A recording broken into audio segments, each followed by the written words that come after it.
Hello, dear students. Welcome to I-Fal. My name is Teacher Nikki, and I am here to have another video lesson with you. So I am so excited to talk about a new topic for you today that will help you understand and construct better sentences using the English language.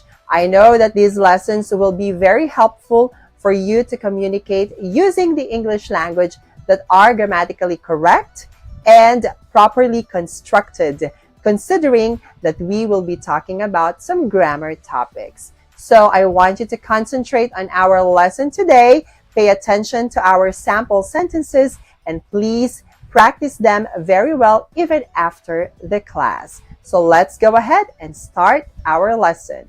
Let's go. So for the next modal verb that we have here, let's go ahead and talk about ought to. So what is ought to? So ought to is used to advise or make recommendations. Ought to also expresses assumption or expectation as well as strong probability, often with the idea that something is deserved. Ought not without to is used to advise against doing something. So, although Americans prefer the less formal forms, should not or had better not. Okay, let's go ahead and take a look at some of the examples that we have here. You ought to stop smoking. This is a recommendation. Jim ought to get the promotion. So it is expected because he deserves it. Okay. This stock ought to increase in value, probability. And then Mark ought to drink or ought not drink so much. Advice against something. So notice there is no to with the negative form ought not. Okay? Remember, ought to is used for recommendation. So something that is expected because it is deserving. And then probability and negative, which is advice against something. Okay?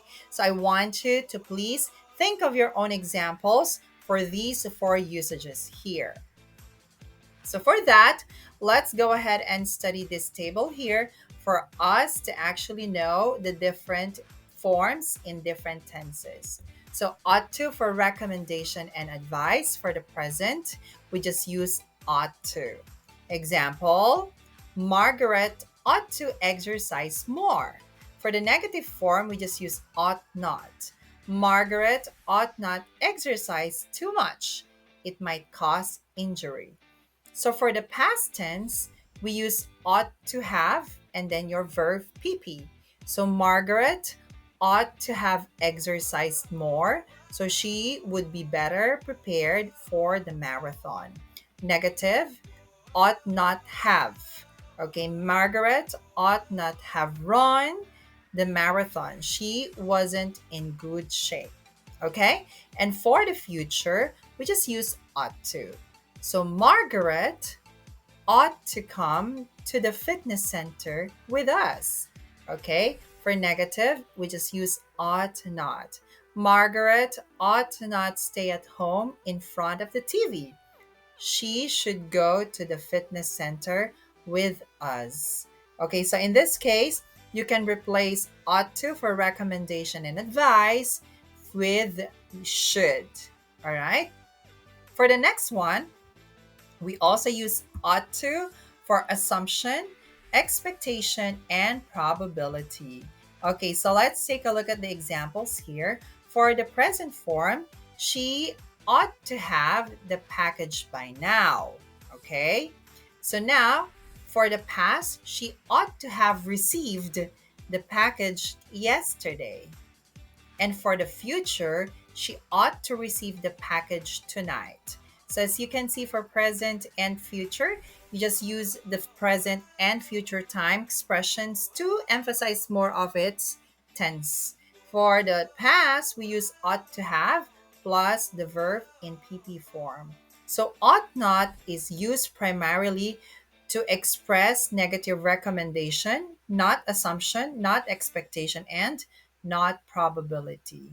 So in this case, you should also use, or you can also use should. Now notice ought not. Remember that ought not, or that ought to, loses to in the negative. Instead of ought not to, we say ought not. Ought not is more commonly used in British English. Americans prefer should not. You ought not smoke so much. You ought not take such risk while skiing. You ought not carry so much cash while traveling. So this is more of the British usage or British English. Okay? So I hope you find our lesson today very helpful. So as I always say, the secret in making your communication skills in English better is constant practice. So I want you to please keep on practicing all the lessons that we've had in the past and even this present lesson. So I know that you can do it really well and you'll improve yourself eventually. So just keep believing in yourself and practice more, okay? Now, please stay tuned to our more lessons here in I-Fal, and please visit our website that I will flash on the next screen. I also encourage you to please subscribe to our classes because we have a lot of amazing teachers that will help you and guide you in improving your English skills. So once again, this is Teacher Nikki. So I'll just see you again on the next classes and video lessons that we're going to have. I know that we will have more amazing lessons in the future. So stay tuned and good luck. Study harder and I'll see you next time. Bye.